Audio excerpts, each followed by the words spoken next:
जय श्री राम, हर हर महादेव। इस वीडियो में हम बात करेंगे श्रीमद् भागवत गीता के 5 मुख्य ऐसी बातें जो आपके जीवन को एक नई ऊर्जा से भर देगी। श्रीमद् भागवत गीता में भगवान श्री श्याम सुंदर ने अर्जुन को जीवन के बारे में अनेक उपदेश प्रदान किए हैं। श्रीमद् भागवत गीता में श्री ठाकुर जी के उपदेशों का वर्णन मिलता है। भगवान श्री श्याम सुंदर ने अर्जुन के माध्यम से सारे संसार को गीता का उपदेश दिया, जिससे लोगों को अंधेरी से रोशनी की ओर आने का मार्ग मिल सके। ठाकुर जी ने अर्जुन को गीता का पाठ तब पढ़ाया था जब उनके कदम महाभारत की युद्ध भूमि में डगमगाने लगे थे। वे भगवान श्री श्याम सुंदर से कहने लगे, हे मधुसूदन, मैं अपनों के साथ युद्ध कैसे कर सकता हूँ?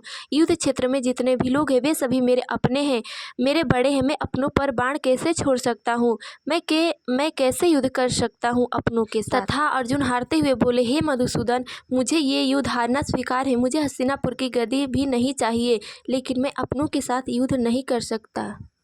तब भगवान वासुदेव बोले, हे अर्जुन, तुम अपना कर्म करो। जो जैसा कर्म करता है उसको वैसा ही फल मिलता है, फिर चाहे वह कोई भी क्यों न हो। इस समय ये सब तुम्हारे सगे संबंधी बनकर नहीं, एक प्रतिद्वंदी बनकर खड़े हैं, और ये एक क्षत्रिय का धर्म है कि स्वयं युद्ध भूमि में काल ही क्यों न आ जाए, उससे पीछे नहीं हटना चाहिए।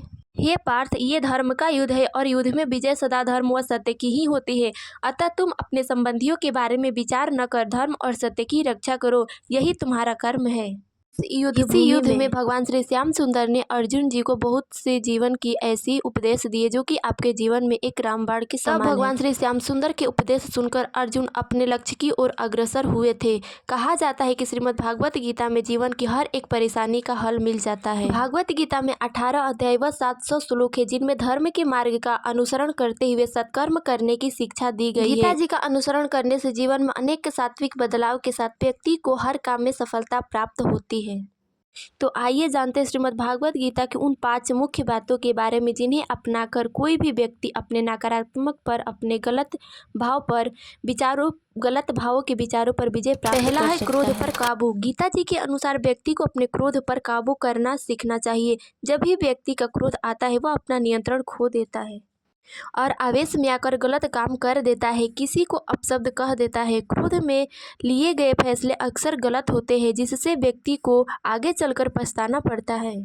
वो कहावत तो आप लोगों ने सुनी ही होगी, अब पछताए का होत है जब चिड़िया चुग गई खेत। इसीलिए गीता जी में कहा गया है कि क्रोध आने पर खुद को शांत करने का प्रयास करें। जब भी क्रोध आए आप भगवान का नाम जपना शुरू कर दे। उस परिस्थिति से हो सके तो कुछ क्षण के लिए, कुछ समय के लिए उस स्थान से हट जाए, जिससे आपका क्रोध स्वयं शांत हो जाएगा। दूसरा उपदेश है स्वयं की पहचान। गीता जी के अनुसार व्यक्ति को स्वयं का आकलन करना भी बेहद आवश्यक है। जब तक आप खुद को नहीं समझेंगे, खुद के बारे में नहीं जानेंगे, तब तक आप स्वयं से जुड़ी कोई भी फैसले मजबूती के साथ नहीं कर सकते हैं। जब मनुष्य अपने गुणों व कमियों को जान लेता है तब वह स्वयं अपने व्यक्तित्व का निर्माण सही ढंग से कर पाता है तथा हर कोई एक असंभव कार्य को करने में सक्षम हो जाता है। गीता जी का तीसरा उपदेश है इंद्रियों पर नियंत्रण या मन पर नियंत्रण करना। गीता जी के अनुसार हर व्यक्ति को अपने मन पर, अपने इंद्रियों पर नियंत्रण रखना चाहिए।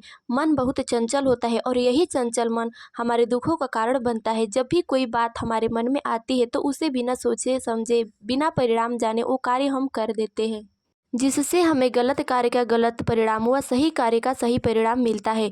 जो व्यक्ति अपने मन पर काबू पा लेता है वो सफलता की राह पर चल पड़ता है। ऐसा व्यक्ति सिर्फ अपने कर्म पर केंद्रित रहता है और अपने लक्ष्य को आसानी से हासिल कर लेता है। जी का चौथा ज्ञान है आत्मज्ञान या आत्ममंथन। श्रीमद् भागवत गीता के अनुसार प्रत्येक व्यक्ति को आत्ममंथन जरूर करना चाहिए। आत्ममंथन या आत्मज्ञान के जरिए ही व्यक्ति को अपने गुण व अवगुण के बारे में पता चलता है। आत्ममंथन ही व्यक्ति को किसी भी कार्य के लिए सही व गलत निर्णय करने में मदद करता है। इसीलिए कुछ समय अकेले रहकर आत्ममंथन अवश्य करें, जिससे आपको भविष्य में किए जाने वाले कार्यों तथा अपने बारे में जानने का अवकाश मिलेगा। गीता जी का 5वां ज्ञान कर्म का फल। श्रीमद् भागवत गीता के अनुसार मनुष्य को उसके कर्मों के अनुरूप ही फल प्राप्त होता है।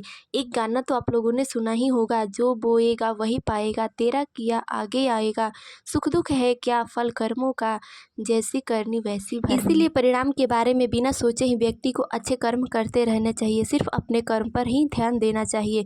तो ये थी श्रीमद् भागवत गीता की 5 मुख्य बातें जो आपके जीवन के लिए किसी वरदान से कम नहीं।